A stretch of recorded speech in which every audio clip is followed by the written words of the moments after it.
আমাদের পুকুরে শাপলা ফুল হয়েছে, এটাকে ইংলিশে ওয়াটার লিলি বলে। তাই একে আমি তুলে এনে আপনাদেরকে মালা বানিয়ে দেখাবো। একে শাপলা ফুল বলি। একে আমি এখন ছিঁড়বো। তুলে এনেছি, মনে করলি বলতে হবে না। এটা দিয়ে আমি এখন মালা বানাচ্ছি, আপনারা দেখে নিন। আমরা ছোটোবেলায় অনেক এরকম করে মালা বানিয়ে খেলেছি, আজ ইচ্ছা হলো আপনাদেরকে দেখানোর জন্য।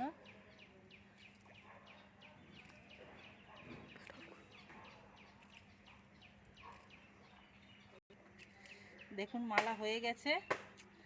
কার এই মালা পছন্দ তাহলে আসুন আমি এই মালা পরিয়ে দিচ্ছি। আজ মালা বদল হবে এই রাতে।